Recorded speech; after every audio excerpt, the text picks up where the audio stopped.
welcome to the Psychedelic Today podcast with David Drapkin. Today in a vital conversation with Lenny Gibson. Before I jump into that, I wanted to thank you for listening to me. This is new and I'm loving the journey, and thank you for being here with me. At Psychedelics Today, we're going to be having other team members taking turns with the mic, interviewing those guests that really speak to us personally. So lots more fun to come. Two quick announcements, one of which we've already told you about. It's a new training that we've developed with the Polaris Insight Center, and it's called the Ketamine and Trauma Treatment Series. And it is a collection of 13 pre-recorded lectures that you can take at your own pace, kind of when and where you wish. And these are very in-depth and incredibly detailed conversations on how ketamine can be used to treat trauma. And some of the teachers that we include here are Veronica Gold, Gita Vaid, Pierre Bouchard, Sarah Reed, Adele LaFrance, and our very own Carl Buller.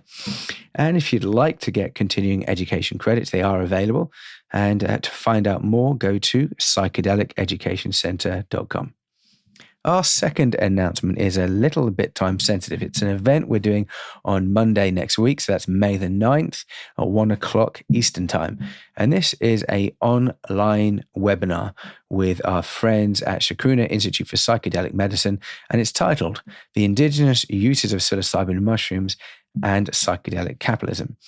And what this does is reviewing what we know about psilocybin-containing mushrooms from the indigenous perspective, and then applying that to learning how to approach our ethical dilemmas right now around the psychedelic renaissance, including some of the big questions around authenticity, indigeneity, and the commercialization of indigenous knowledge and sacred medicines.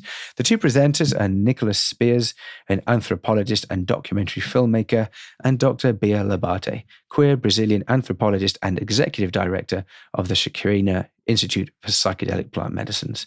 And all proceeds will be donated to the Chacruna Institute and Psychedelics Today's Vital Diversity, Equity and Inclusion Tuition Scholarship Access Fund. Tickets are $15. And if you'd like to find out more, just go to Eventbrite and look up Psychedelics Today, and it'll show up there. Okay, so back to our chat today with Lenny Gibson. So Lenny is very close to Joe and Carl. He's been a mentor to them for really over a decade, many, many years, particularly through his work at his educational nonprofit Dreamshadow, which offers transpersonal education, personal development, and breathwork courses and experiences. So this was quite a challenging podcast for me, to be honest, folks. Lenny, it really goes all over the place with philosophical, clinical, religious references and kind of deeply conjoined narratives that I'm not expert in. So it was a great practice for me just to slow down and learn how to listen. And so what I recommend you do if you are going to be listening to this is try not to multitask. You know, Lenny really speaks in a long verse format. So yeah, try to focus, open up your mind and transcend cognitive bias when listening to this. And there's a few pieces that spoke out to me, and particularly in Lenny's class, he spoke today in our Vital course about lineage and the role of LSD in kind of breaking that lineage with shamanism and non-ordinary states of consciousness. So raises the question, has lineage ended? Do we have a lineage? Do we need a lineage? And are there ways to recreate it? And in a sense, my personal feeling is that there is a lineage that we all hold kind of deep on a spiritual level as a human being, as a kind of spiritual soul being. And that is what we tap into through non-ordinary states of consciousness, including nature, medicine, work, meditation, as well as dance and breath work. So yeah, this lineage that we have, it is within us. And so listen out for that piece. So Lenny Gibson, Ph.D., graduated from Williams College and earned doctorates from Claremont Graduate School in Philosophy and the University of Texas at Austin in Psychology. Lenny has 50 years of experience working with non-ordinary states of consciousness.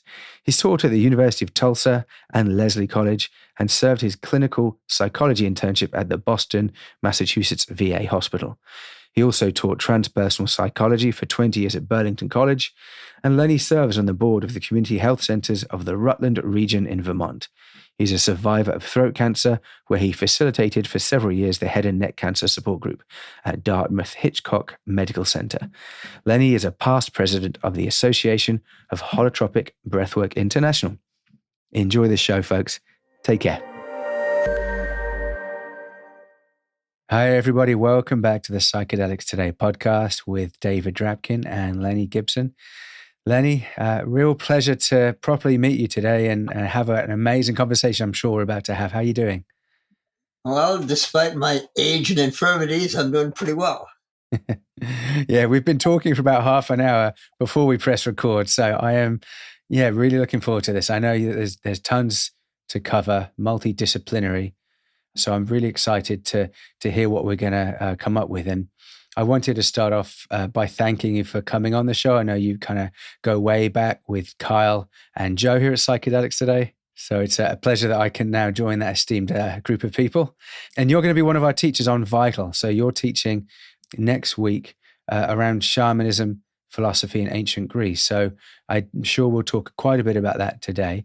The first question I'd like to ask you, Lenny, is for you, what do you think is the most vital psychedelic conversation that people should be having right now?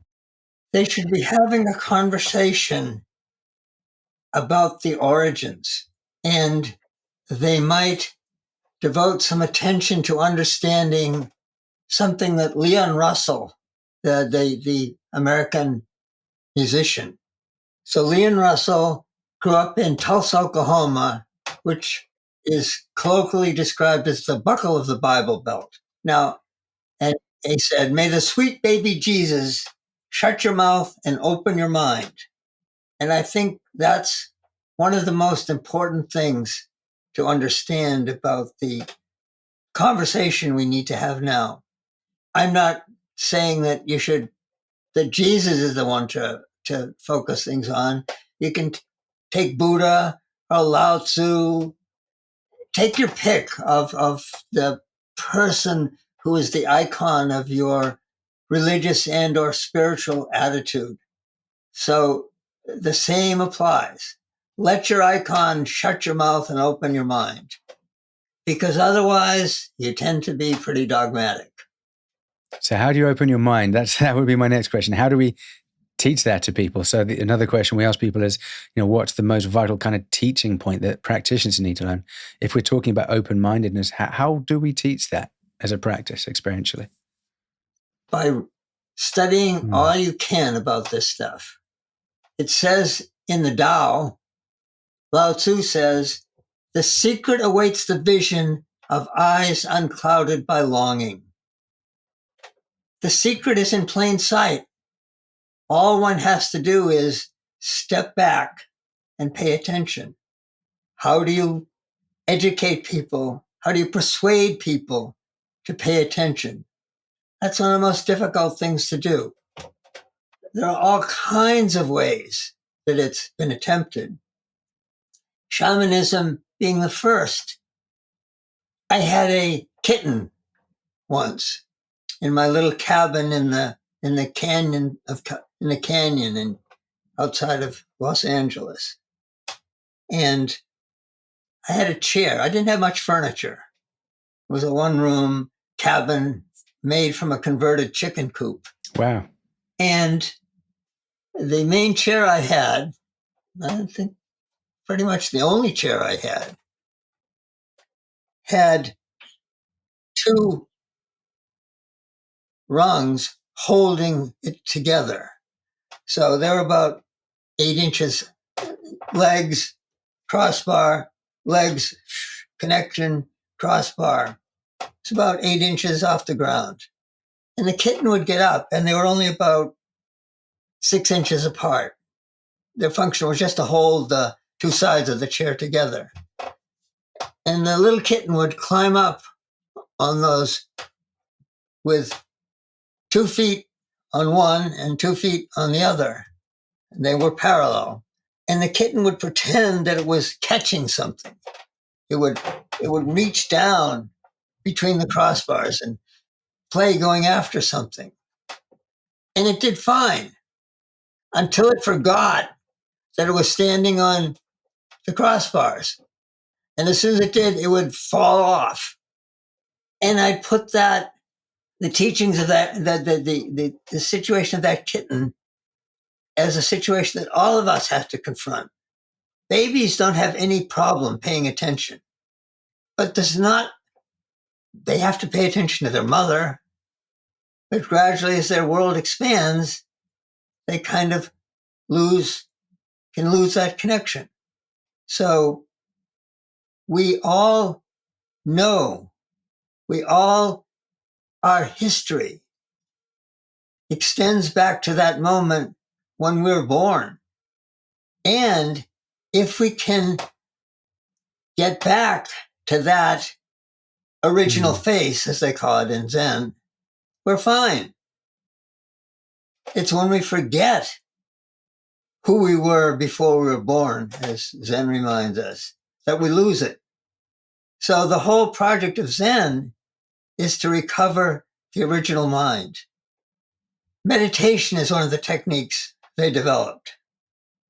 John Cobb, the theologian, the process theologian, wrote a book as a glossary for Alfred North Whitehead's Process and Reality, which is his lectures when he gave the Gifford lectures.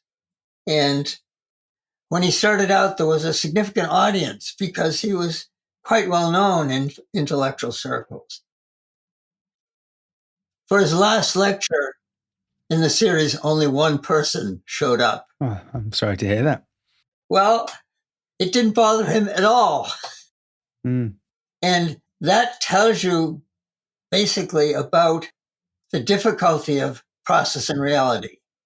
It's a very difficult book, but partly because Whitehead started out as a mathematician. When he graduated public school or private school, as we call it in the US, he was offered a fellowship he was offered entrance to Cambridge in either mathematics or classics. He consulted his father, who was an Anglican country parson, and his father said, "Oh, classics, but no, mathematics. That's the way to go." But he was completely conversant in ancient, everything's at the beginning of philosophy. Widely read, widely knowledgeable, fluent in Greek and Latin. But he went with the mathematics and ended up teaching Bertrand Russell. They eventually diverged. And Whitehead, when asked about it, said that, well, the problem was in what they thought the nature of awareness was. He said, Bertie thinks that I'm muddle-headed, but I think that he's simple-minded, that he views awareness like it's high noon on a clear day. I think it's more like the time after one wakes up and is trying to puzzle out how to get awake. Yeah. So John Cobb, who wrote a glossary, a large glossary to help people understand process and reality, says that Whitehead and the Buddhists had the same problem, that the nature of reality is fluid, but language renders it static. So the Zen Buddhists tried to develop ways to disturb the rational, discursive comprehension of the world. Came up with things that are called koans. Ram Dass tells the story of a student, or I think it was Alan Watts that told this story. A student, the classical pattern of education in Zen Buddhism is that one goes to the master, the abbot of the monastery, and the abbot gives him a question, sends him away. The beginning question is always, show me who you were before you were born. So the student goes away, meditates, and comes back the next day, gives an answer, And the master inevitably says, "Oh, you stupid nit. Why don't you go away and think about that a little bit more?" So Alan Watts gives one day in the life of a poor student who's been getting this same routine day after day. And is just beside himself with frustration. So he's on his way to see the master, and walking through the garden, he spies a large frog. He thinks. He reaches down and scoops up the frog and tucks it up his sleeve. Goes in prepared to respond to the question that the master has given him. And when the master repeats the question, the student reaches up his sleeve and pulls out the frog. And the master says, "Too intellectual." Yeah. So maybe I could, Lenny, if I could interject, I've got an interesting thought about who you are in your work around consciousness and around the accessibility of consciousness, where it is, where does it live, and how to touch that. And so that's the open-mindedness that you were just talking about. And someone that's so kind of experienced in the world of breath work, and particularly, Stan Grof's holotropic breath work, that means, in a sense, that this very powerful transpersonal state of consciousness is always with us. So, and in a sense, you're saying, how do we get there? It's by simply getting out of our own way. And that's the purpose of the koan, is to kind of shut up, stop thinking and being so rational and logical and serious, and find it through other methods. So I wonder, could you start to talk a bit about how does breath work itself fit in with that? Because that's something that we always have, our breath. And how do we form that kind of relationship? Or what is breath itself that enables us to do that, perhaps? It's very like psychedelics. Wilhelm Reich, who was the first person Freud authorized to do psychoanalysis, discovered that by having people breathe intensely for a period of time, the contents of their unconscious would start coming to the fore. Whitehead was a logician, a mathematician and a logician. He took a different tack than the Buddhists. He invented a new language, a whole new terminology, which makes them so difficult. But English and the European languages are basically subject-predicate languages, reflecting Descartes' chunk of wax into which predicates come. Color, scent, okay? There's a kind of blank slate subject that gets informed. So the subject is informed by the predicates. Whitehead said, no. The minute you start working subject-predicate, you're off the track. There are other languages, for instance, Hopi, which has no word for future or past. Indonesian, John McWhorter gives an example. Take the phrase, boy, chicken, eat. You can't tell from a grammatical analysis of that language whether the boy is eating the chicken or the chicken is eating the boy. You have to figure it out from context. Without context, you can't tell whether the boy is eating the chicken or the chicken is eating the boy. So subject-predicate is not the way you go at that language. You have to go at it from context. Whitehead develops a new terminology that doesn't embody subject and predicate.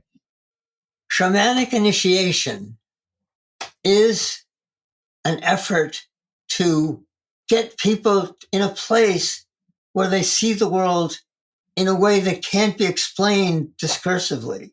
And so the techniques of shamanism that shamanists developed over a much longer time than we have been having universities and colleges and the like.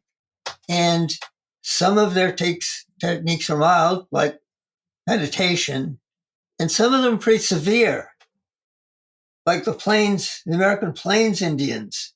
The initiation ritual involved putting hooks to the skin of your back that were attached to ropes They were attached to a dead buffalo. And one dragged that buffalo around until one dropped from exhaustion. Sounds a bit brutal, but in Islam today, there's a sect that flagellates themselves on an annual holiday. The Aztecs practiced bloodletting, but they only allowed it for the royalty.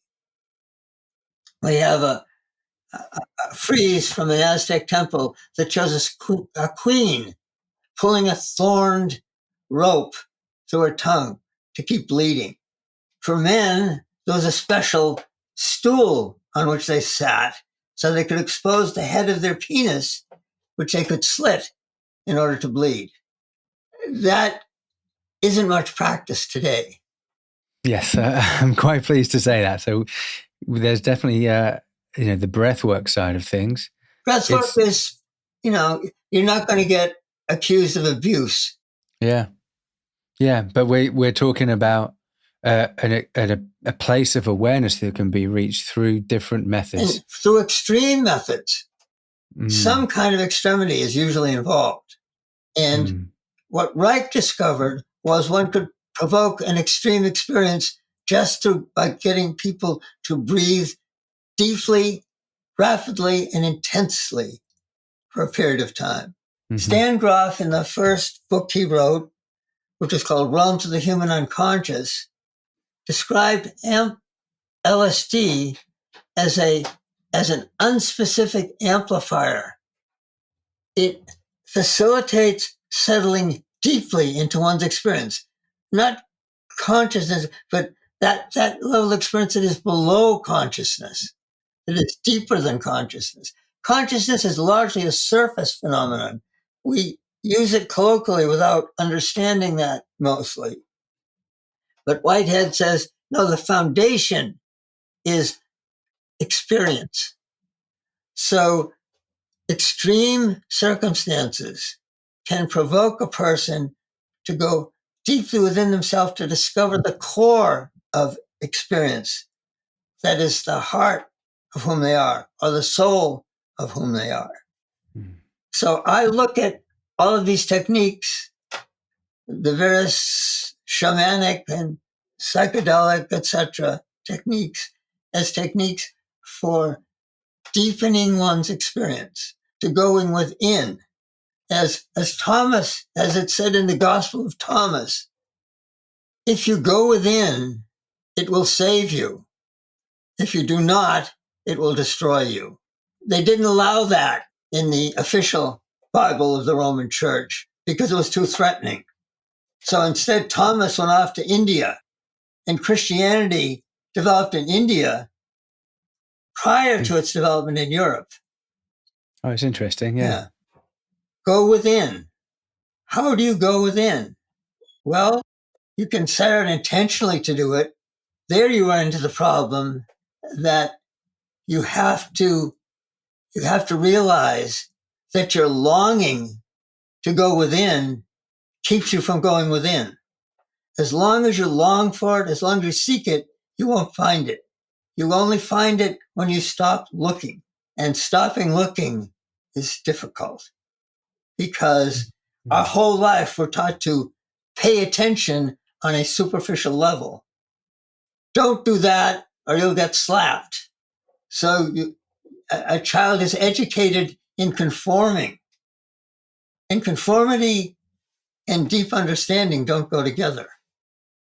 The word conformity, I think, comes up quite a lot in your work and your teachings, Lenny. And that could be, in the family, but I think particularly it applies to social, cultural constructs of conformity and consciousness itself. And you're saying to stop seeking, and that it's quite radical in a sense, just to simply go within. And what could you speak a wee bit about consciousness in relation to non-conformity around social and cultural kind of norms? And you also mentioned kind of shamanism and LSD being part of that earlier as well. Yeah. And that's a lot to jumble together. No, it is a jumble. Yeah. It is not like noon on a clear day. If that's the realm you're operating in, you can't understand that. It's in the foggy, shadowy places that you have to search. And the breathwork technique, I'll recount it, 5 elements: group process, focused breathing, evocative music, body work, and expressive drawing or other kinds of art. Holotropic breathwork is talked about as breathwork, but it's really all those 5 things together that are fairly useful way in the 20th century of Western culture to disrupt people's ordinary approach to things so they can access their deeper selves. What Freud, the society part, Freud talked about the superego, for instance. Yeah. So I view holotropic breathwork as a shamanic technique appropriate to 20th century Western culture. But when you think about it, it's kind of odd that a person would lie on a mat with intense music, breathing as hard as they can for a time. Stan Grof talks about a workshop he was sponsoring once, and there was a psychiatrist in the group. It was a large group, 50, 100 people. And if you came in the midst of it, you'd see a bunch of people flailing about, vocalizing. And the psychiatrist came up and said to Stan, "I hope you have some Thorazine on hand." Mm. An hour or two later, everybody was having dinner together. We have a lot of artificial groups. Kurt Vonnegut called them granfaloons, things like the army, any religious gathering. And he compared that to a karas, which is a group of people who are intimately linked by some factor they were discovering. The average social gathering is not about getting down deep and talking with other people about it.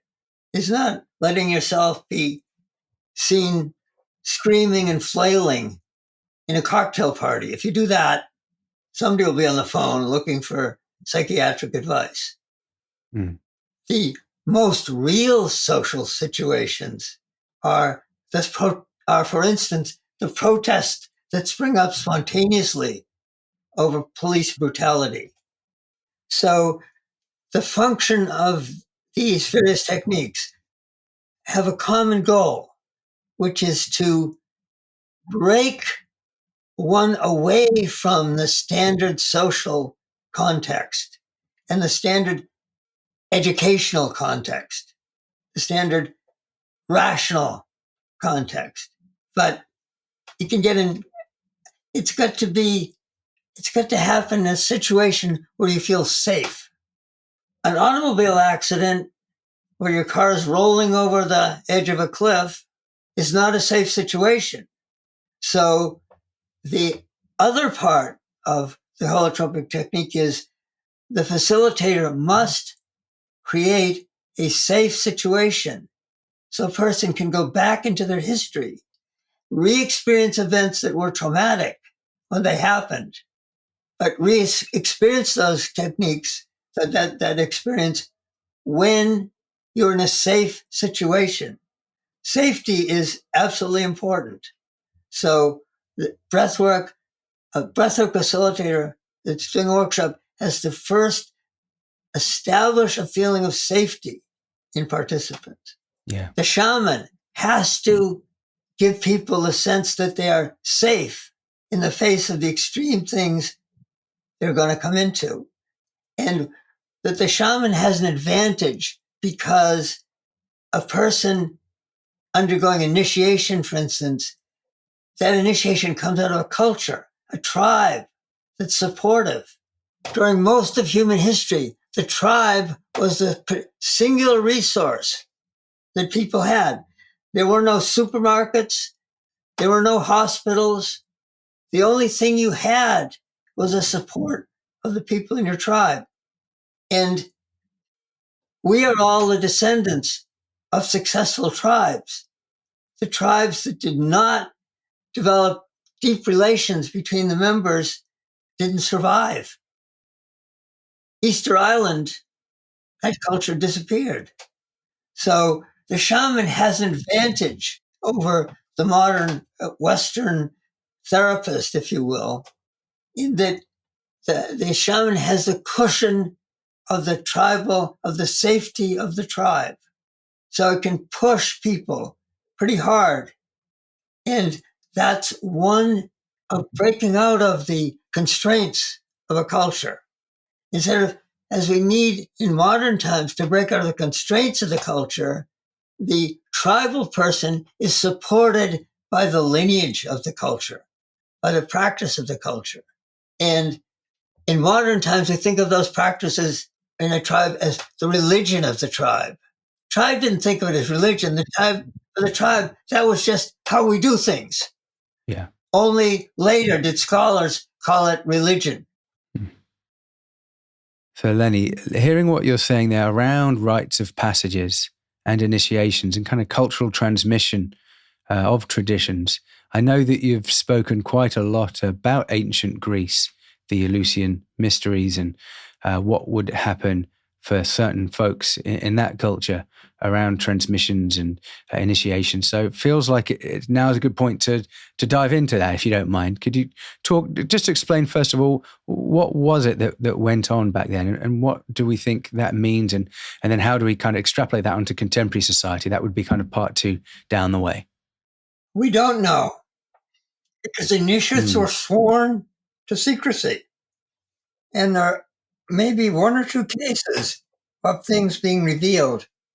Alcibiades, the famous Athenian general, apparently stole the potion that was used during the Eleusinian rites. But it was more than the potion.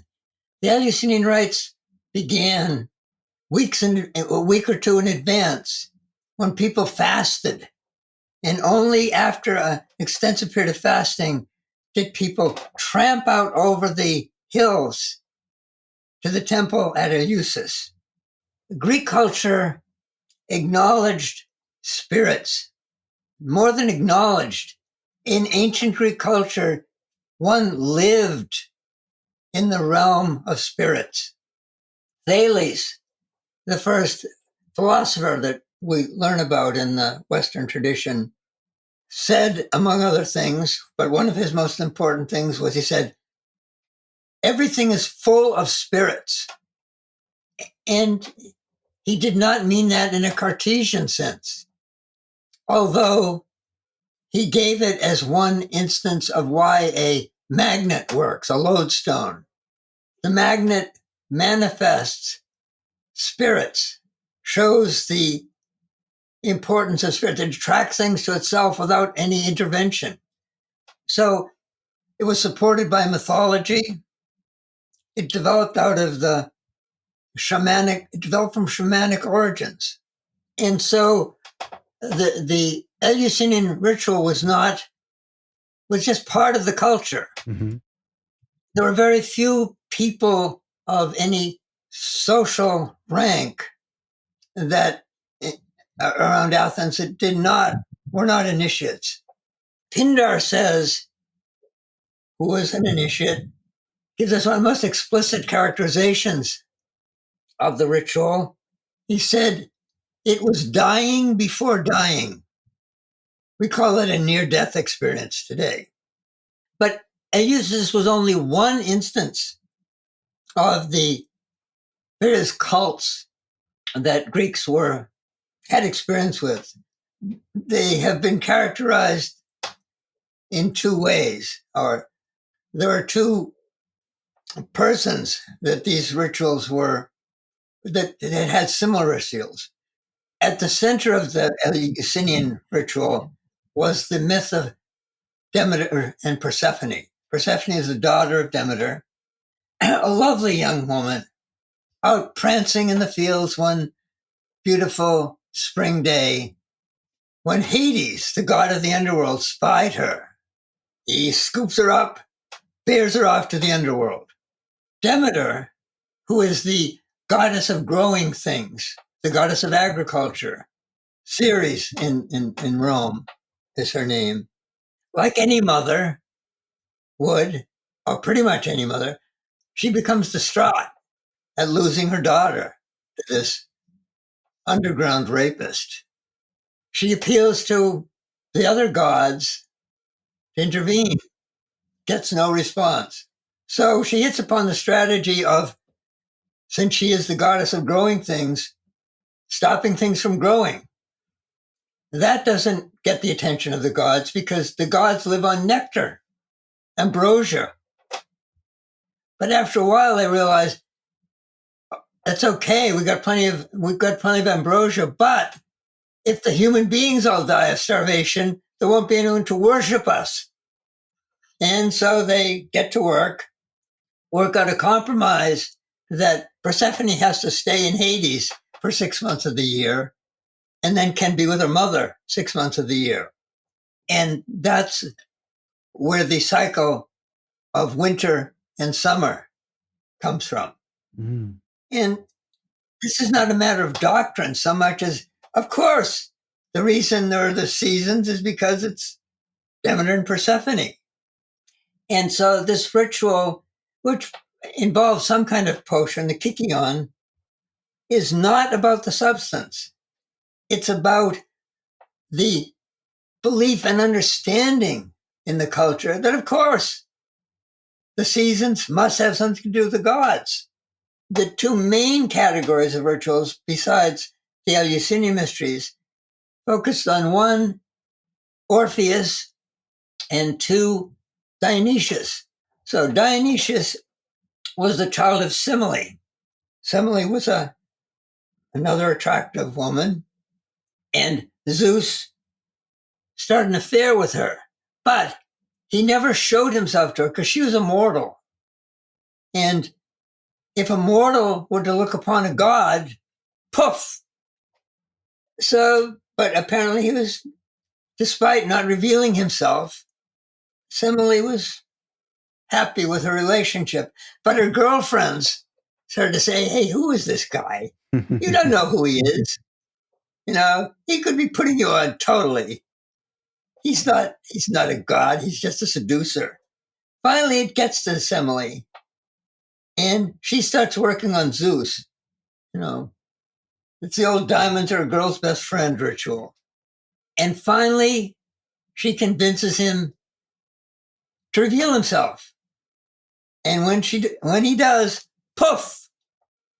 However, at that point, she's carrying Zeus's child. And Zeus doesn't like losing a child, even though he's quite widespread in his amorous adventures, which excite the jealousy of Hera, his wife, like mad. So, just as Semele is about to disappear, Zeus snatches this gestational child from her womb and slams him into his thigh and carries the child Dionysius to term in his thigh. And Dionysius is born from the thigh of Zeus. Dionysius eventually wants to recover his mother. So he goes down to Hades, but he cannot bring his mother back. Hera cursed Dionysius because he was an out of wedlock, so to speak, child. But like always happens with those who are cursed by the gods, there's something they get in return. And what Dionysius got was understanding how to grow grapes and make wine. And so many of the Dionysian rituals occurred in the festival when the new wine was first decanted. And that is a substance that has psychedelic properties. Hmm. Are there any substances that were used en masse in those days? I mean, we're talking about alcohol, and I know we've spoken a little bit, and hopefully we'll continue about LSD in the 60s and 70s. But in ancient Greece, was there a proliferation of substances that maybe alcohol or something else that so the masses could access those states, or was it really more of just an elite that would get it sporadically? I don't know. Retsina works pretty good. The problem is the side effects. That's the Greek drink that tastes like turpentine. It'll really blow you away. Yeah. But again, I try to discourage the focus on substances because one of the most important means in the Greek culture was poetry. Wow. Homer may or may not have been a person identifiable, but his poetry survived as a body. The stories of the Trojan War, and the Greeks gathered in large festivals, and they would recite the poems of Homer, the Iliad and the Odyssey, and you get thousands of people together chanting the same poems. A huge rave. Dionysius is often pictured as half man, half goat. And if you've ever been around goats, you can appreciate the extremity of the Dionysian experience. Just watch a billy goat who's beautifying himself, perfuming himself to attract the ladies by peeing on his head. It's a pretty good trick. So Dionysius went down to retrieve his mother, couldn't. A near-death experience. He went down to Hades. And Hera's curse condemned him to wander the world. But he was also given the knowledge of how to make wine. So there were Dionysian festivals. The Dionysian festivals tended to celebrate wine. The other major figure to group some of these cults around was Orpheus, who made Mick Jagger look like a minor celebrity. The music of Orpheus was so enchanting that in the end, that he died because his followers tore him apart in their ecstasy, far more intense than the mosh pit. Orpheus, Eurydice, that opera is one replay of that story. Eurydice was bitten by a snake, an interesting variation on the Adam and Eve story. She died, ended up in Hades. Orpheus went down to Hades to retrieve his wife, and it was allowed that she could follow him up out of the caves of Hades, the cave of Hades. But there was one condition. There's always one condition. There's always a kicker. She would follow him as long as he didn't look back, as long as he trusted that she would follow him. But if he looked back, And he gave in to temptation, another variation on the Adam and Eve story. And she had to go back. And so Orpheus wandered the world, playing his beautiful music, so beautiful that in the end, at a festival, his followers became so excited. The women that followed him became so excited that they tore him to pieces, each trying to get a piece of him. So, the modern rock stars are little pretty poor imitations. The Orphic tradition extends through Pythagoras. He was the one who brought mathematics to the awareness of the world. He said everything is made out of numbers. He was a raving mystic. He was even said to have a golden thigh. And the tradition of mysticism through him extends to Plato, who in one of his last lectures was a failure, even though the whole tradition of Western philosophy is built upon him. As Whitehead says, the safest generalization one can make about Western philosophy is that it consists in a series of footnotes to Plato. The lecture was a failure because the lecture was about the importance of studying mathematics to achieve mystical experience. Unfortunately, his star pupil, and this is a lecture he delivered to the intelligentsia of the Greek world from his academy. Aristotle was some people get math and some people don't. Aristotle was basically a biologist, and he was into classification, not into mathematics. But the point of Plato's lecture was that by studying mathematics, you could achieve mystical enlightenment. The heart of much of Plato's writing is to introduce people to the importance of discovering the ideal, and that mathematics is a great way of doing that. Mathematics can be very difficult, but it's also one of the clearest embodiments of the ideal. Just simply consider one. You can't find it. You can't find one anywhere. If you give people an assignment of, okay, for your homework this week, go out and find one.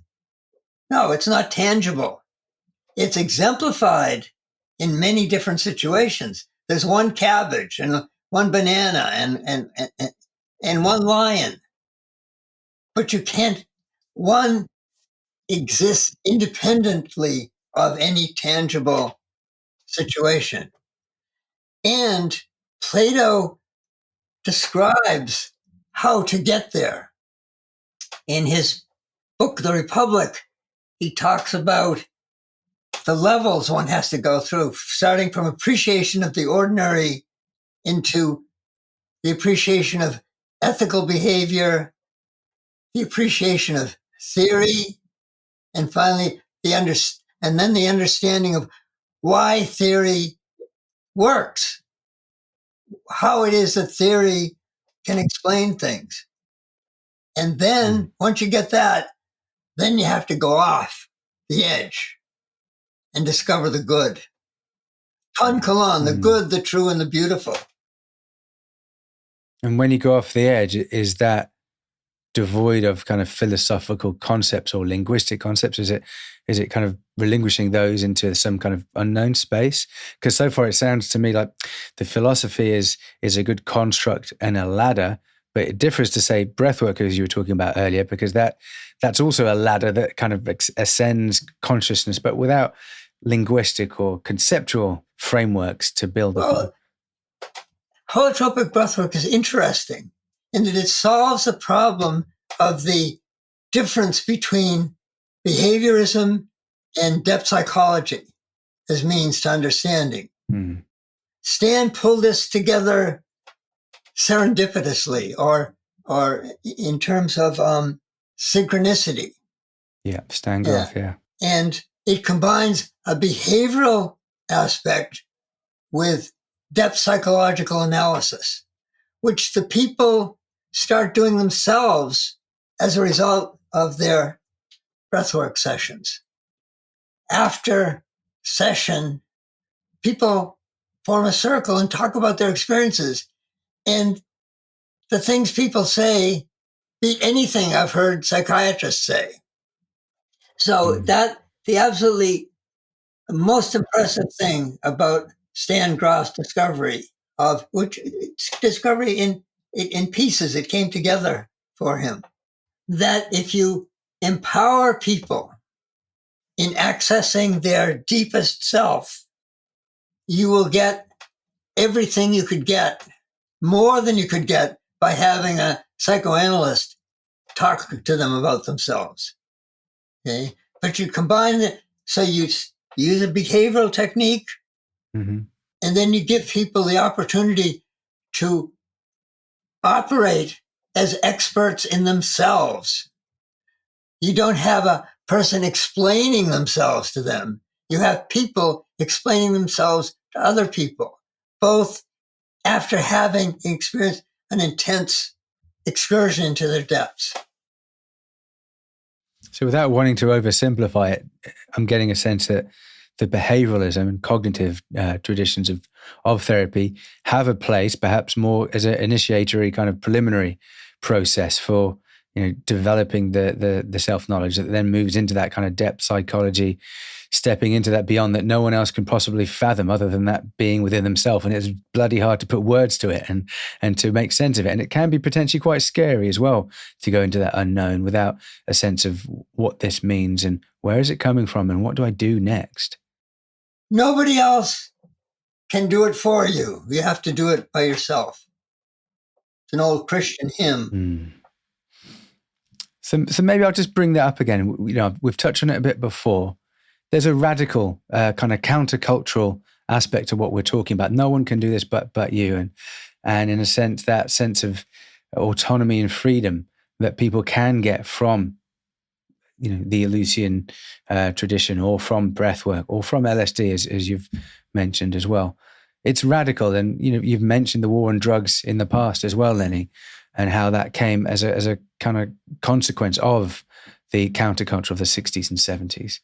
So how on earth are we in these precarious times? How are we able to liberate ourselves, but also on a mass scale, be able to kind of evolve spiritually, would you say? No formula.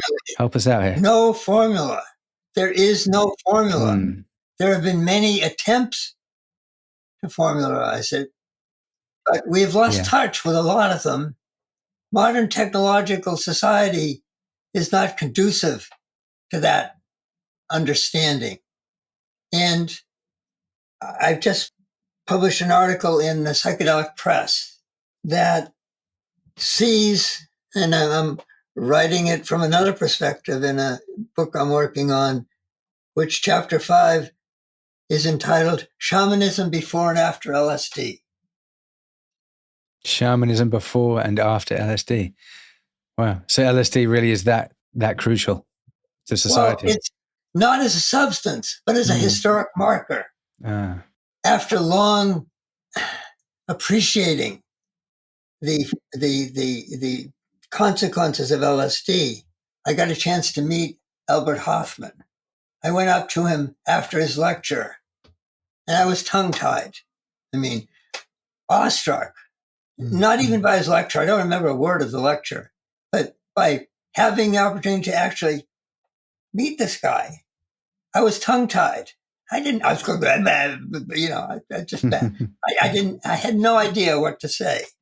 So all I could think of was to tell him my birthday. And he burst out laughing because I was born when he was at home trying to figure out what had happened to him on April 16th, 1943. And we communicated. That was all it took. We communicated instantly. We didn't need to say anything else. In Zen, it says, don't let anyone convince you that fire is light. When two thieves meet, they recognize each other immediately. I view Hofmann's discovery as a dividing line in Western history. Before Hofmann's discovery, mystical experience usually came out of a lineage, context. You had to, in the substance shamanism lineages, like ayahuasca, you had to go out and find the materials yourself, okay? You couldn't just pop a pill. You had to come from a culture that understood and go through quite a course of developing your understanding of how to use it. How the hell did so-called primitive people ever figured out that you need these two plants in combination? Because if you took just the one of them, it would be metabolized instantly and you'd feel nothing. So you had to have an inhibitor to your metabolism. Who figured that out? Yeah. How did that happen? Especially somewhere like the Amazon where there's literally thousands of different plants growing amongst each other. Yeah. And then Michael Harner, who was one of the three people that brought shamanism into 20th century awareness in Western culture, American culture especially. He apprenticed himself to a shaman He was a field anthropologist, went into the Amazon, ended up apprenticing to a shaman or several shamans. And so, they were doing the spirit of the trees and the spirit of the river and the spirit of the tiger. And then one day the shaman says to him, and now we're going to do the spirit of the outboard motor, which in the face of Cartesian technological culture sounds absurd. But in shamanism, everything has spirits. Spirits are everywhere. Michael was aghast.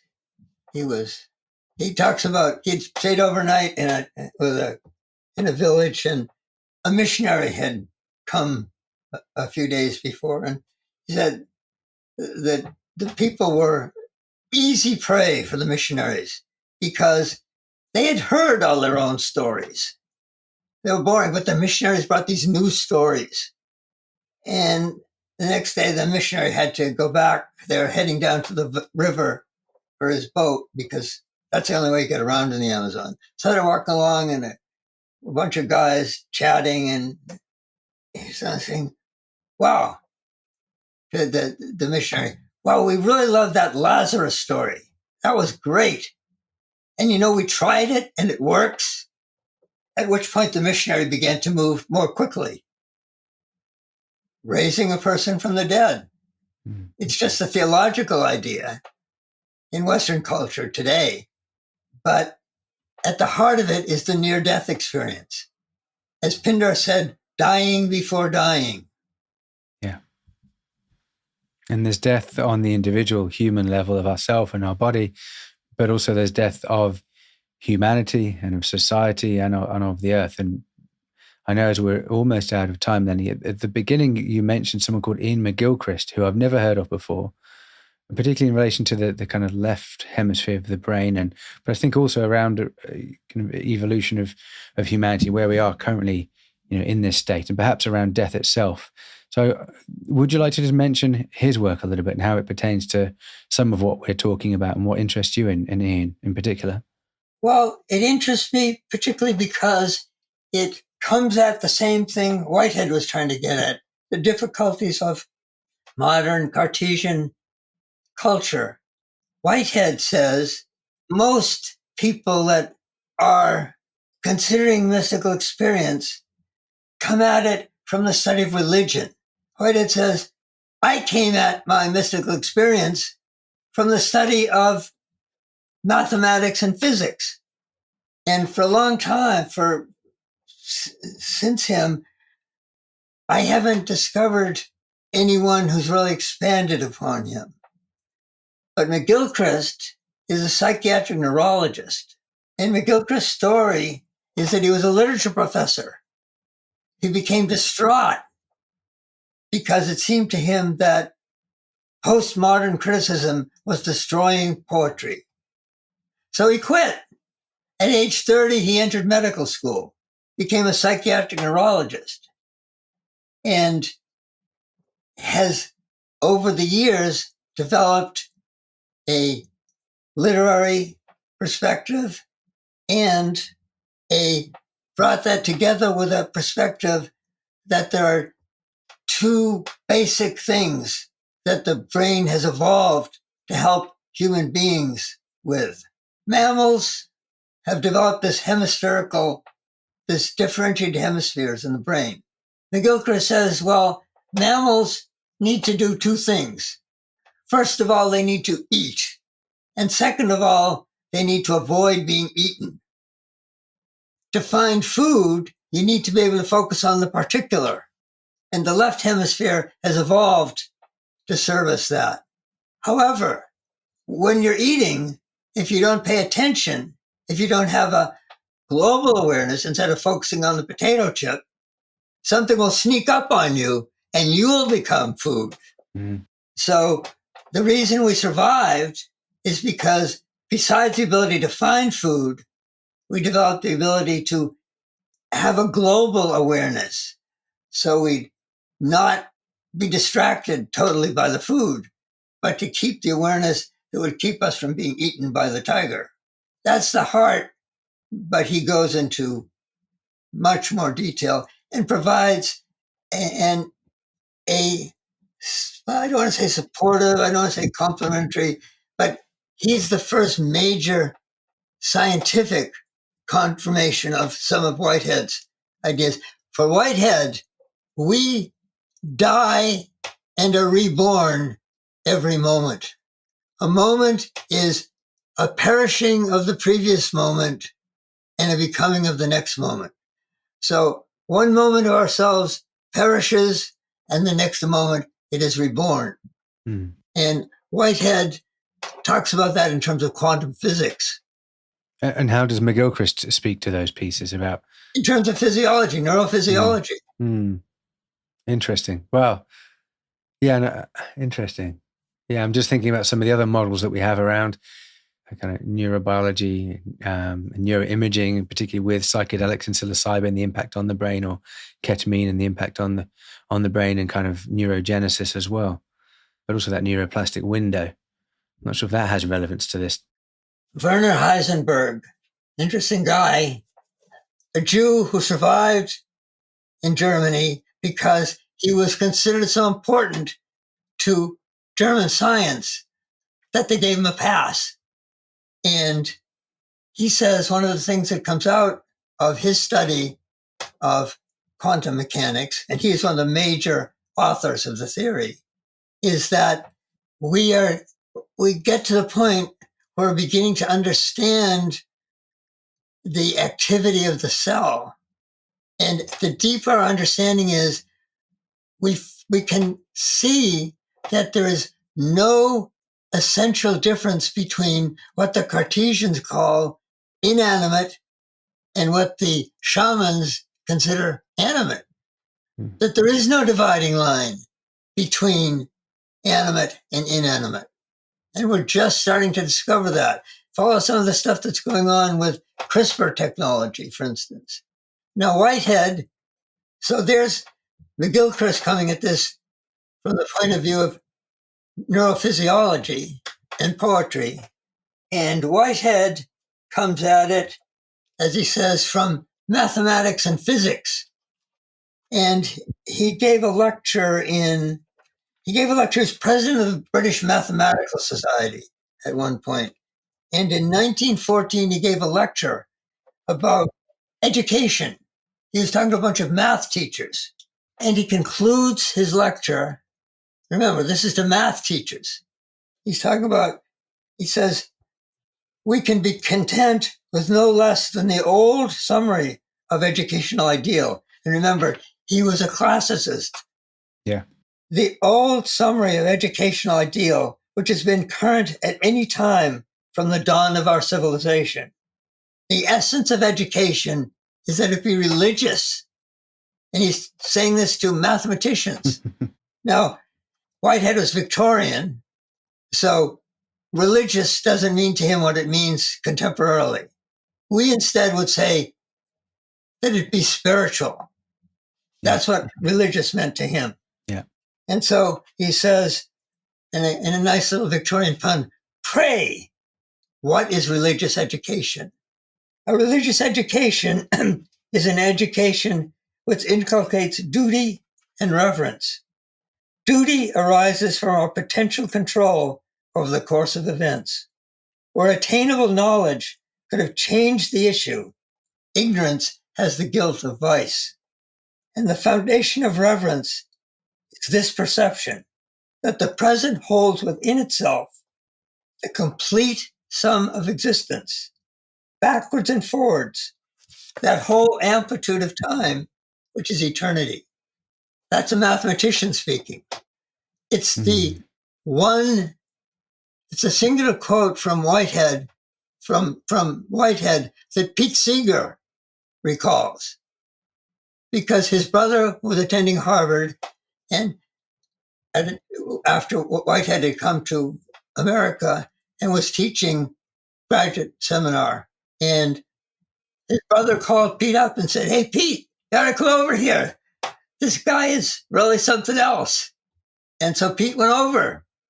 And some years ago, I was at a conference on Whitehead, and Pete Seeger was one of the keynote speakers. along with the guy here from Vermont, whose name I forget. As my elderly friend once said when he got in situations like this where he couldn't recall a name, he'd say, "Free at last, free at last." So Pete was asked to be a keynote speaker, and he said, "Well, I'm 94 years old. I can't promise to be any place at any particular time." So he made a video instead. Yeah. And talked about his experience listening to Whitehead. And that was, I remembered, that quote that I've just read. Yeah. Thanks for sharing that, Lenny. It's my favorite. Yeah. And I'm just seeing the time, so I don't want to let you leave before we get a chance to talk about Dreamshadow, because we're talking about other teachers and educators and kind of thinkers in the world and history. And indeed, that's very much the kind of cloth that you cut yourself from. And Dreamshadow, if you could talk about what that means to you and what it does and how people can find out more about it as a teacher, educator, trainer. They can go to dreamshadow.com. Yeah. The name, the term, comes from Pindar, the guy who described the Eleusinian mysteries as dying before dying. Mm. And another quote from Pindar is "Tidetis tidutis, skiasonar anthropos." What is anyone? What is not anyone? Man, his pre-gender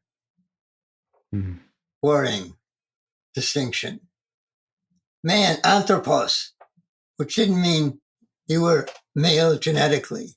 It was like the universal term for human beings. Tidetis tidutis. What is anyone? What isn't anyone? Anthropos is but the shadow of a dream. So I stole from Pindar. Well, he can't see you. That's a long time ago. Well, yeah. So, could you just tell us a wee bit about what you've done at Dreamshadow and how long you've been doing it, and what your vision has been for your work there, because it means a lot to you, I know. After the intensity of the 60s and finding very little traction in the academic world, I had just about given up. I decided that I wasn't getting anywhere with philosophy, so I better study psychology. It was out of the frying pan and into the fire. For the philosophers, I had been too psychological. For the psychologists, I was too philosophical. One of the psychology professors accused me of being an epistemological nincompoop. That's a good one. And I was doing an internship at a VA hospital. And my supervisor called me in and said that I was in deep trouble. And he said, the committee has said, has lodged two charges against you. One is that you are smiling too much. And two, that you're getting along with the patients too well. Oh my gosh. So maybe if you engage in therapy, you can get over this neurosis. So I was referred. And I went to see the person who'd been designated for finding therapists for graduate students in the Boston area. And he said to me, well, what's the problem? And I said, well, I'm being thought of as smiling too much and getting along too well with the patients. And he said, well, what do you think? And I went, uh-oh, and sort of teetered on the brink for a while. For a few seconds, it seemed like eternity. And finally, I couldn't betray myself. And I said, I think it's a pile of crap. And he said, well, I think you're right. Tell you what, I'll report that you're perhaps the most difficult case I've encountered. You go back to your internship and stop smiling. I will report that because you're so difficult, it's going to take me a while to come up with an appropriate therapist. And we can perhaps run out the clock because I only had a few months left of my internship. Okay. And here I am today, still under the same charges. Haven't stopped smiling, huh? I can't stop smiling because, as it says in the Beach Boys song, Disney Girls, reality is just too much for me. I can't do anything but laugh. Mm. I mean, we're up against first this war we got to get through, but that's a minor problem compared to climate change. Yeah. And I find Whitehead's estimation very pertinent, that where attainable knowledge is the issue, ignorance has the guilt of vice. And we have attainable knowledge, but vice ends up sending you to hell. Mm. It's clear. Yeah, it's really frustrating. Yeah. And so I'm trying to get as many people to experience things, experience the nature of things through holotropic breathwork. It's not going to sweep the world.